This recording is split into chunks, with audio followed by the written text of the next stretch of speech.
Opposed? Motion carries 4-0.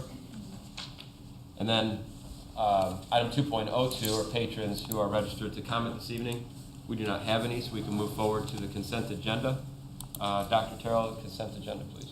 For your consideration this evening, we have 3.01, our regular business meeting minutes and our special work session minutes, and also our public hearing budget minutes for your consideration this evening, along with our reoccurring grants for Title I, Title II, Title III, Title IV, and also our NESB non-English speaking grant, as well as the Indiana Literacy Early Intervention Grant.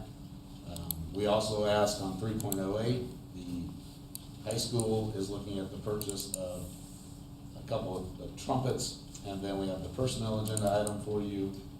And then last 3.10 are voucher registered checks that are listed there for your consideration this evening. Thank you, Dr. Terrell. You've heard the recommendation to approve the consent agenda as presented. We have a motion to approve. So moved. Second. Moved by Mr. Babjack and seconded by Mr. Hoffman. Any questions or comments? It just struck my curiosity to think when I saw the personnel agenda there. How have the substitute teachers been working on? Are we doing okay or having any issues? It's a struggle. Yeah. It still is. It's one that we're seeing not only just in our district, but districts around the region here, as we continue to face that just like every year. But I think even more this year with the number of subs that are needed, plus with people's concerns with being out in public, and it still is there. So we're working through it. We seem to be making the best of it right now, that it hasn't hit that real concern of how we're going to continue to move forward. We're only a couple days away from that becoming an issue, though. So. Thank you.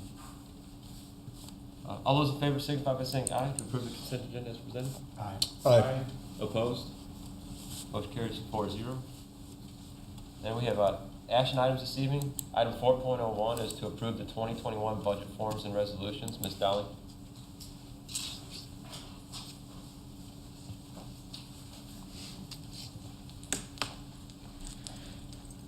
Thank you, Mr. President. On your agenda tonight for adoption is the bus replacement plan, the capital projects plan, and our budget estimate, tax rates, and levies for 2021. And the budget replacement plan is a 5-year plan. This year we'll be replacing 2021, we'll be replacing six buses for approximately $700,000, adding 2 additional for growth, as we talked about at the work session. The capital projects plan, which is from 2021 to 2023, covers all of our capital acquisition for 3 years, as well as capital projects in nature that we knew at the time for the next 3 years. This would cover approximately $2.4 million in capital acquisition and capital projects in nature. So these are the lighting projects, the roofs, things of that nature. It's about $3.7 million. The big number in there is the Winfield renovation, which we included as part of our process because we were aware of it at budget time. The budget overall, the estimates for 2021 are approximately $117 million in spending. Only about approximately $41.5 million in tax levies. If you remember, we used to keep our tax rates around the mid 130s. That's dropped into the low 120s, into the teens with circuit breaker implementation. This budget will keep us in that range when we get our final approval from the DLGF. Concludes my presentation unless you have any questions. Thank you, Ms. Dowling. You've heard the recommendation to approve the 2021 budgets, the 2021 to 23 capital projects plan, the 2021 through 2025 school bus replacement plan, and fund transfer from the education fund to the operations fund and the corresponding forms and resolutions. Do we have a motion to approve? So moved. Second. Moved by Mr. Angel and second by Mr. Hoffman. How many questions or comments for Katie? Ms. Dowling, sorry. No questions? All those in favor signify by saying aye. Aye. Aye. Opposed? Motion carries 4-0. Thank you, Ms. Dowling. And then 4.02 is the approval to apply for and receive the CPHS Prime Math Professional Development Grant. Mr. Harmon. Thank you, Mr. President. Last year, or last spring, you approved a Prime Math grant to for initial implementation at Crown Point High School. This class is for students that complete Core 40, the 6 credits, which would be algebra, geometry, and algebra 2, but then would need to take another math class that would in some way support them so that they would not have to take remedial courses when they enter the university or post-secondary education. So this grant is an addition to that, continues to build capacity of our staff through professional development. Currently, we have 35 students approximately that are in the class, the prime math.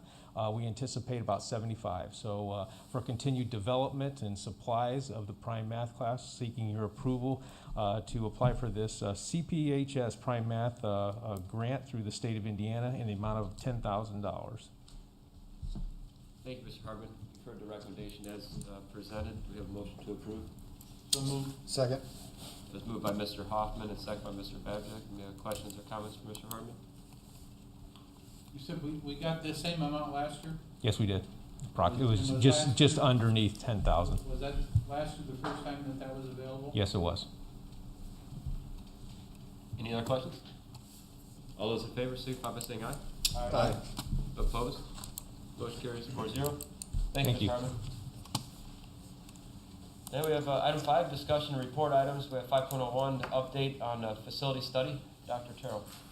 So at this time, I'd like to come to you this evening with a report on our facility study, give you a timeline and an analysis of where we are with this process. So we continually review the opportunities for our students, both programmatically and then also with our facilities at all of our grade levels here in Crown Point schools.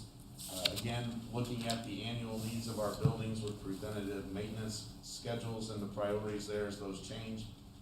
A big part that we've really looked at throughout this analysis and study has been the assessment, excuse me, of Taft Middle School, looking at what we need to do there as far as the building, meeting the needs of our students, the overcrowding that is taking place in that facility, and addressing those needs. Also with this, it's important to point out that the district-wide facility assessment, as all of you are aware, began in 2017, has continued up to this point, and so at this point, we're really at the point where we're just coming to the culmination of that review and study and bringing recommendations to the board from myself, cabinet, our administrative team as we continue to work through the report that we received. I think it's important for you to note that as we've gone through this process, there's been items that have been identified, such as Winfield, that we felt like we, being the corporation, the board, couldn't wait until we got to the end of it, and so we already jumped in and are nearing major success points with that construction project at Winfield as well. We will continue to look at the facility educational objectives here within our corporation, aligning them with the mission of providing a safe and secure quality learning environment, maximizing the learning opportunities for our students at all grade levels, appropriately manage and adjust functionality and meeting the needs of our students as our population continues to grow, keeping in mind the anticipated future growth at Crown Point High School, and looking at the additional programs that we need to have in place for 21st century learning environments, and then continuing to invest and preserve the facilities with prudent financial stewardship for the long-term investment of Crown Point schools as we have in the past so often. Priority needs for our school district, things that we're looking at right now. I think the main priority, not the main, the most obvious priority for our school district is the need to replace Taft Middle School. Not an additional middle school, but replace the current building that we are in. I believe it was board member Beck who sent us all the article from the 70s that indicated that was a major part for the school board at that time, and it still is to this date. So, The building was old when I went there. yeah, so we need to do some things with that. And so that is one of the main considerations we're looking at. Also, we need to make sure that we're planning for the continued increase in student population as we continue to see our community grow. It's a great problem to have. How do we stay ahead of that so that we make sure that we're offering great facilities for our kids? We also need to relieve the crowded conditions at our elementary buildings. Looking at that, looking at the additions to classrooms in a couple of our buildings, especially on the northwest side with an addition that's coming in there. Also, advanced student opportunities at the high school. We all know that the world continues to change. We want to make sure that we're staying ahead to keep our high school as it was chosen as region best. We want to make sure we're continuing to put ourselves in the position where we do the best we can for our kids. And then we want to continue the priority-based preventative maintenance programs that we've talked about, making sure that we're addressing the needs of our buildings to keep them in great shape. Priority objectives for all of our facilities, again, the function, we want to make sure that we are able to maximize the opportunities throughout the school. Value, we want to make sure that we're balancing the maintenance of the buildings, how we move forward with buildings so that they're able to be easily taken care of. The efficiency, looking at are there cost-saving measures we can do with our utilities and the buildings as we move forward. Again, creating those 21st century schools with flexible and agile facilities so that they can adjust to meet the needs of our students. And then the aesthetics, again, to make sure that our buildings are pleasing in appearance, but also very functional on the inside for our teachers and our students as well. So our potential solutions to meet the needs of where we're at right now is to look at a new Taft Middle School, expanding the student capacity at elementary buildings, expansion and updates at Crown Point High School, and then addressing needs within every other building. Our two middle schools that we're looking at are going to be MacArthur and Timothy Ball, looking at the expansion and additional classrooms there and facilities. And then every other building, what's that? Elementary schools. Oh, yes. Yep. And then every other building within our corporation will be touched by the impact of this study as well, looking at whether that be playgrounds, whether that be technology, enhancements within the buildings so that we'll continue to move in that direction. Also, continuing our district-wide priority to stay on our maintenance schedule for our other buildings so that we're keeping them where they need to be. I think one of the biggest things that we're really excited about that's coming out of this report as we work with so many different groups, the financial obligation to us, everything that we're looking at doing right now will not increase our tax rate at all. We'll be able to maintain the current tax rate. The financial obligation that will come from this will be 10 to 15 years, and we'll be able to pay that off. It does not keep us from having the ability to address other additional needs as they arise. So often when you focus on a couple of buildings or a few things that you need to do, you really pin yourself to where you can't continue to do and make the improvements in other buildings. We're making sure that we're going to be able to continue to do that throughout our corporation and address those things as they come about. It also positions us to handle the future increases in enrollment that we project and see coming on the horizon, and puts us in a place to be able to provide great opportunities for our students and our community. Also provides resources for enhanced technology and STEM opportunities in our buildings. And again, the great thing about this is, again, every building in our district will be able to benefit from the plan and the things that are coming through the study that we've had going on for over the last 2 years. So that's just a brief update. There'll be a lot more information, a lot more formalized information that'll be coming to you in the near future as we begin to position ourselves to move forward with the study and then also the plan of action from the study.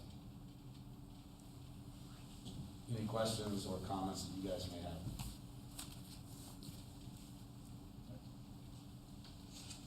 I mean, outside, you mentioned a lot of things, you're talking about new buildings, you're talking about expansions, increasing efficiency, the value that comes along with that, and doing that all with no tax rate increase, and every building's going to benefit from it.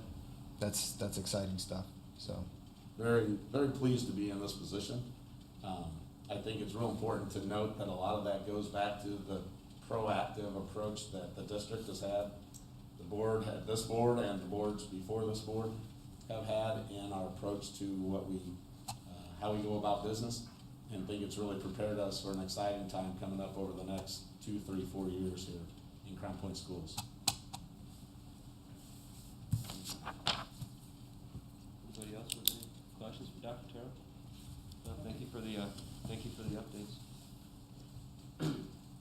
We could, last call, move forward to information items. And it looks like it's starting off with 6.01, we had a superintendent discussion groups. Tom, anything to update us on? Winfield still hasn't had a meeting in some time. Crown Point, from month to month, typically providing the facade improvement grants downtown. As you can see, they've done a considerable amount of paving this summer, most of which was funded from TIF district funds. So that money seems to be being put to good use. Thank you. 6.02, it's got a nice new title this evening, right? Chief Academic Officer? Mr. Hart?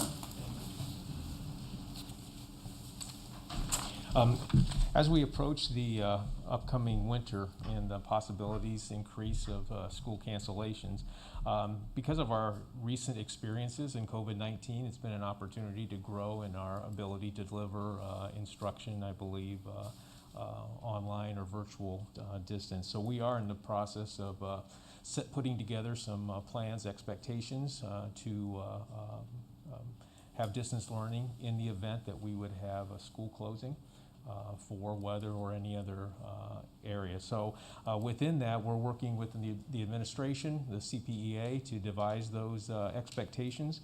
And we are considering of course, the length of the instructional day, because this will count as one of the 180 days. We're looking at when assignments would need to be posted, when they would need to be due, what kind of instructional activities there might be expected of our students, as well as planning for the teachers. We're also considering and recognizing that there are special services that are necessary, accommodations for our exceptional education population. So to make sure and try to accommodate all of that when we are closed, so that it is a viable day of instruction for our students. So those expectations are being developed, and we'll be ready for that, hopefully, as long as it doesn't snow tomorrow. Thank you, Mr. Harmon. At 6.03, we have the Director of Elementary Education, Mr. Beers. Thank you, Mr. President and board members.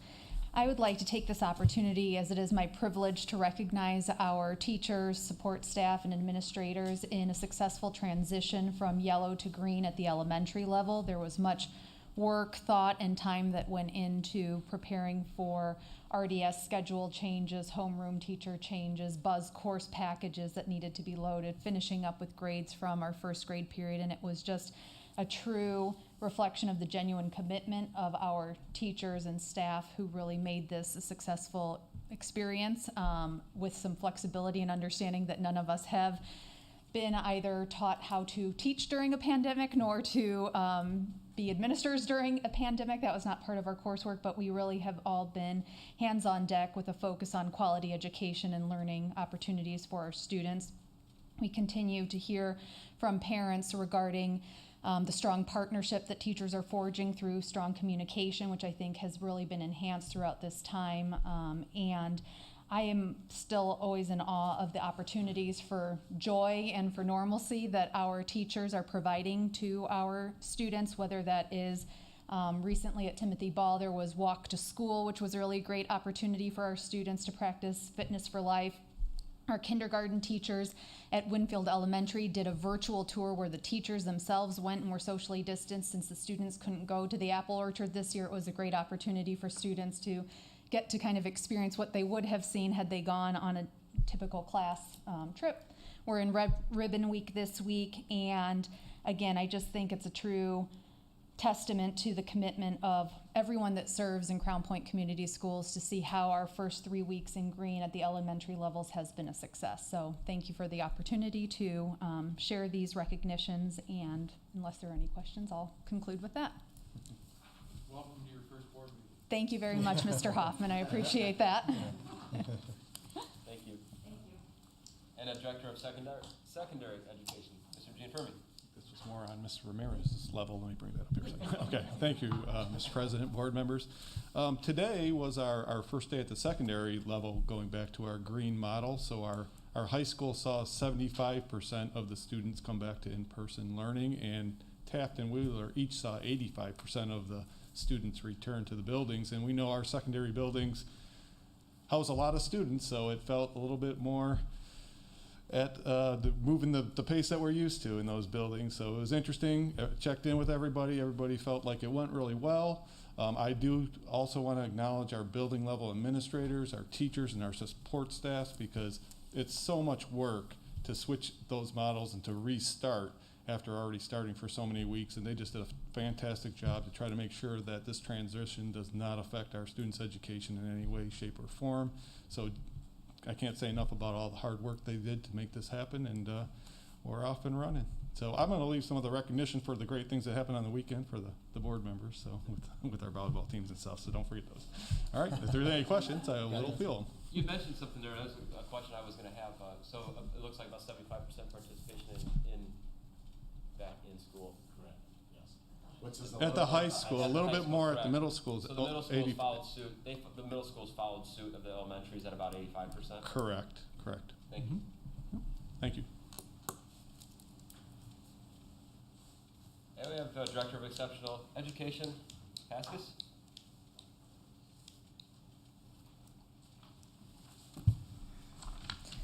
Good evening, Mr. Warney and Board of Trustees. I just wanted to give you an update on the work we continue to do as a result of our programmatic audit last year. I meet weekly with Mr. Hardman and Mr. Gianfermi and Mrs. Ramirez, and that's part of our efforts to unify our systems instead of functioning in silos as separate departments. We are including the growth of students with IEPs into the school improvement plans for next school year. Looking at all of the interventions and data systems that are used and how we use that data, what do we do with it, both behavior and academically. And then something I'm most excited about is next month will be our first parent advisory group.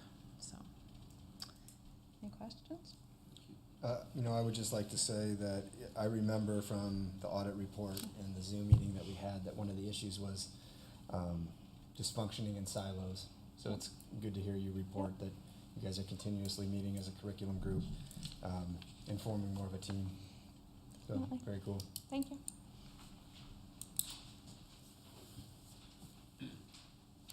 Thank you, Ms. Pascas. And Chief Financial Officer, Ms. Dowling. I have no report. The budget wore me out. Understood. Great job on the budget. Are we going to let her off that easy? I think so. All right, and, Superintendent of Schools, Dr. Terrell. Yeah, so I'd like to start first. Brooke Allen, as you guys know, has been with us now for a couple of weeks, and it seems like in some ways it's been a day, and in others it's been months. The amount of information she's been able to help us with already has been really beneficial for our corporation. We appreciate the work that she's doing there. Just want to talk a little bit about COVID green update, and you heard from our directors already. But one of the things I want to specifically go into, so today we had a large number of students at the high school who were impacted through COVID. And a lot of that is coming from extracurricular groups, again, from things that happen outside the building, coming into the building. We still are not seeing a large impact within our school day. So in other words, one student having it and then it being spread on a large scale like we saw today with over 70 students at the high school. And again, we're trying to work through, a lot of that had to do with end of the year activities with sports teams, trying to make sure that we are being proactive in our response to that. So we continue to monitor the data points that are coming in to us, the information that is being provided for us as we look at where we are, understanding, of course, that the positivity rate in Lake County continues to increase. One of the things that we are looking to do on our table that we have posted on our website that is updated daily and by Friday at 4 to make sure if a school is still at 0 impact, so everybody knows that that will be updated by 4 so they can be assured that we're sharing that information with our public. But we're looking at adding 2 additional lines on there. We'll go back and fill in information historically that we have had as well. The first line will be a student line, and what that will indicate is students that have been identified with positive or being positive for COVID-19. And then we'll also do that for staff. And so we'll keep a running total of that on the bottom of the chart as well for each week. What we won't do is to say, for instance, a particular building has one student, one staff member. And part of the reason for that is there have been situations where only the person that has been identified with having COVID has been the only person impacted. And so then it becomes very easy to identify who that person is. And so we continue to keep at the highest level that we can the sensitivity of this and making sure that we don't reveal information on a personal basis where it's easy to identify. At the same time, I understand that there's going to be people that say things and even tell on themselves, if you will, self-report to others what may or may not have happened. That's their call. As far as at an institutional level, we're going to continue to maintain that highest level of privacy and information for our students and our staff members as well. So we're looking at adding those 2 additional lines. I really think that that'll be beneficial. Kind of answer some of the questions that we are hearing out there from our community members. One thing that I know has been requested, and that is when we send out an email, for instance, from one building about a situation that took place in their building to the stakeholders of that building, we've had other building parents who have said, we want to hear that information too. We're not going to do that. We still, again, we want to really honor that, trying to keep it as close as it can on a need-to-know basis. Again, understanding that there are going to be people who will forward emails and different information. Again, that's a personal choice that is made by them. We're going to continue to try and keep that at the highest level as well. So just an update on some of the data information that we're going to be sharing and updating our information. As far as the positive cases, what we're working on right now, hopefully by Wednesday of this week, we'll be able to go back and post all that historical data. And then moving forward, by Friday at 4 o'clock is when we'll update the past week's cases of positive identifications, rather than do it on a daily basis. Again, trying to keep from being able to identify exactly what building it's coming from and what the situation involved is with that. So that's just information for you, for our public, as we are continuing to try and provide additional information for them. Understanding, of course, that this is a challenging time for parents, this is a challenging time for students, for staff members, and we want to be able to share information that makes sense, that is helpful for them as they make decisions. And I think it's important to remember we have provided that opportunity for people, if they don't feel good about this, to make that decision to be distance learning or in person, especially when we're in green. As far as data review, I think it's real important, again, that we continue to let our people, to let our board know, we continue to review the Indiana State Department of Health information, which includes the positivity rate, includes the county color codes, the zip code data, and now there's also a new chart that indicates the new cases by zip code, so not just how many people within your zip code that have been infected, but now they're releasing another one that has to do with new cases within the zip code, so we can kind of see where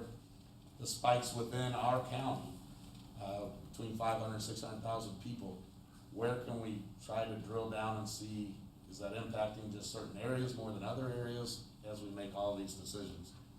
Again, please understand that not one of these is like the data point that we're going, it's all of them combined with our own Crown Point school data that we have, and then also looking at, we get a weekly update from the community healthcare system that gives us kind of an idea of how many beds are available, how many ventilators are available, all the different information that they're collecting as well, to really try and bring that information together and look at what are we doing as far as how we continue to move forward here within Crown Point Community Schools. So any questions or comments that I can help you guys with that I think could help our public as they're watching this video or will be as we post it on our website. I mean, I appreciate, it's one of those things where, you know, people want transparency, but you also gotta protect the people that are affected by this, so, I mean, I think you guys are doing a great job of managing that. The cumulative totals of students and staff affected, I think that's, you know, that'll be helpful to kind of put the grid in more of a perspective of who's being impacted, so I think that's a good upgrade as well. I shared had a conversation with Todd on Friday, and I brought a question to him if we had any metrics or considered any metrics on a number that would require a classroom shutdown or a grade level shutdown or a building level shutdown. And you know, I think we both read an article and thought came up. And did you have any thing to say about that, Todd? So the advice we've been given is if there are 2 positive cases in a classroom, which is easier to define at the elementary level than it is at the secondary level, that the students within there would all be quarantined. We continue to receive ever-changing guidance on that, and so we're trying to just stay with that. Fortunately, to this point, we haven't got there yet.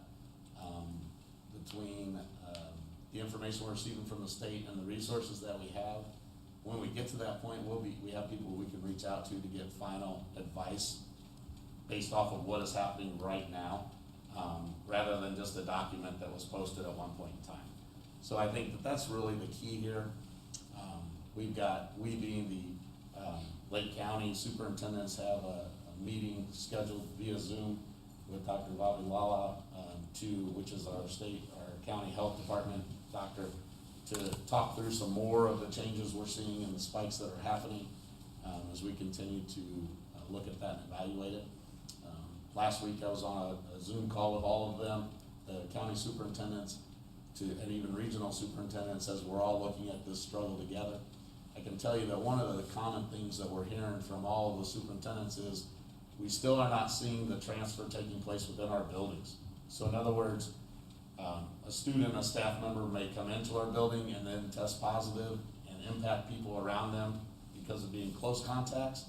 But as far as me coming into the building and now, Mr. Warner, you contracting the virus from me, we aren't seeing that still. And I think it's interesting, as you look at national trends, there was just an article out of the New York Times that had an article based off of that very same thing.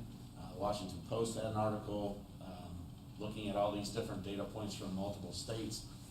That's just not what we're seeing within education realms right now. And I emphasize right now because this is a fluid, ever-changing situation, but that's what we are hoping continues as we move into green, so that we can continue to have our kids in buildings.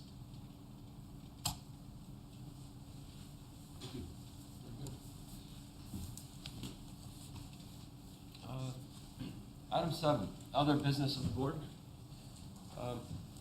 Anything you guys like to discuss this evening that has come up that we maybe haven't had an opportunity to put on the agenda, or just conversation we weren't able to have prior to the meeting?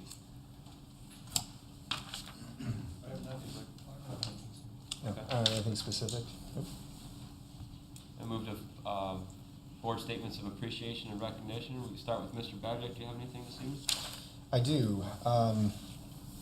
I saw on Crown Point Care's Facebook page that a parent from Timothy Ball had called into one of the local radio stations and gave special recognition to Principal Kachina for taking the time to walk a student to class the day after National Walking to School Day because that student was not able to walk on the day that was designated. And I thought that's typical Nick, but I wanted to make sure that I mentioned that today. Very cool thing for him to do, go above and beyond.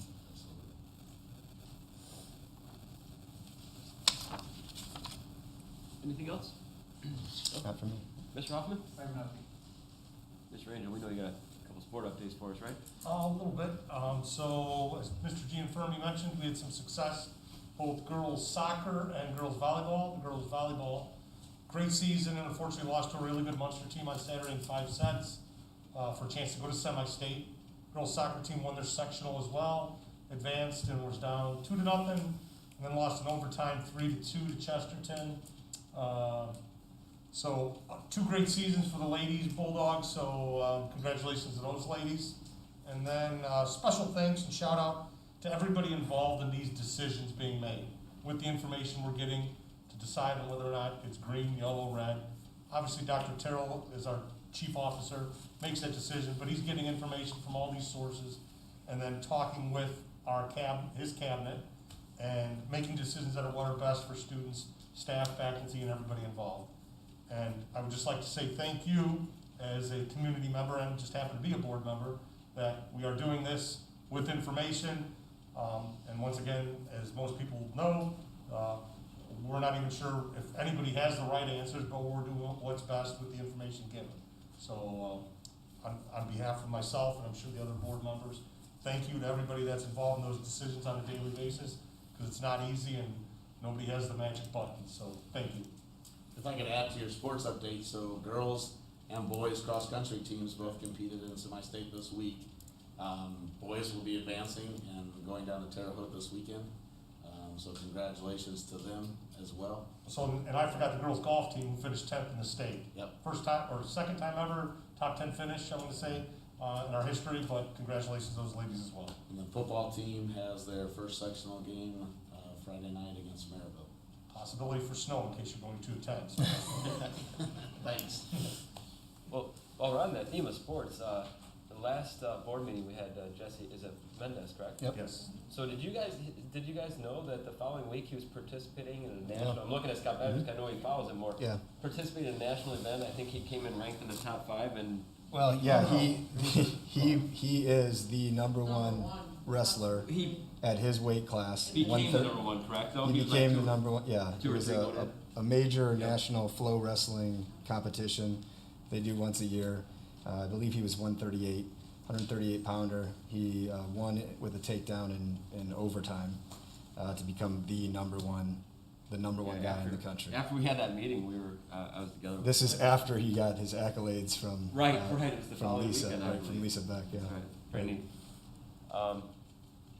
Not a specific one, but I don't know, across the elementaries, at Timothy Ball for sure, the bowling program that they run, is that something that we are all the elementaries participating in the bowling program? And with the kindergarten and first grader this year, questions that they came home with in the little worksheets, that so simple, but they were really hit to the point. So I think that's something that we've always discussed around here with the advocate programs and whatnot that take place. But that was a neat activity to see. And I also wanted to comment on the new cabinet structure. I think as board members, not that I'm not going to say that we may have ever questioned anything in the past, but when this new kind of cabinet structure was formed, I know we were all very excited about it. So, for anyone that may be listening, I'm talking about Mr. Harmon leading as Chief Academic Officer and having Mr. Gianfermi as our Director of Secondary Education, and Mr. Mears as our Elementary Education. So we're all excited about that. Well, I think it's important to note that was part of that was feedback that was given to us, especially at a teacher level, as well as during the interview process, questions that we hit on with our finalists about how things should be structured specifically, Structured at their school. and just becoming more efficient. So I'm with you. I applaud those changes as well. almost got it all worked out, too. And, one other thing They're smiling at me, you just can't tell. Under the mask. But I want to thank Mr. Gill in the back for, streaming our meeting this evening. It's the first time we're gonna, first live stream. I know the last one got put out on a day delay or whatever, it's pretty quick. But, Mr. Gill, I also want to thank you for, I can't sit here and say how well I know you, how good I know you are at your job, but, the stress that I'm sure you've taken in the last 8 weeks, all I've heard for sure is that, you've never backed away from the challenge. And I think as I know the board members up here, that means a lot. And so, thank you for thick skin and sticking with it, because, that's all you can do, right? So, appreciate I it. will tell you, I've heard from members of the public, and they said that it's loud and clear, the video is good. You're doing a nice job zooming in on the speakers. And at that time that I received this text, there was 19, it just moved up to 20 viewers. So, appreciate all those who are viewing at home. Now it's at 52? 25, there we go. Very good. And you were even able to finally get board members logged into their own email addresses now, so thank you for us technologically challenged individuals. That's a good point, Mr. Angel. I want to make my last comment about that. With the at the beginning of the month, following the last board meeting, us board members received our CPS email address. Well, in the switchover from the way the board email used to get forwarded to my Yahoo personally, as a board president, I would receive it and pass it along to the board members. My email address dropped off by accident, have 2 digits following my name, and it got dropped off. So for 3 weeks, I wasn't receiving board emails. So I'm sorry for anybody who may have reached out to us or been waiting for comment. Luckily, we figured it out. It was a simple mistake of my email address missing a couple of digits, and we'll have that problem moving forward. But since you mentioned the board email, mistakes happen. And I would just advise, never put an exclamation mark as your last password symbol, because it is somewhat confusing. Let me just say that. Okay, anything else this evening from anybody? We've been pretty flexible on the opportunity. Do we have anybody that would like to make comment before we look for a motion to adjourn? Anybody in the audience? If not, look for a motion to adjourn. So moved. Second. Moved by Mr. Angel, second by Mr. Badger. All in favor, signify by saying aye. Aye. Aye. Opposed? Motion carries 4-0. Thank you, gentlemen. All right, thank you. No.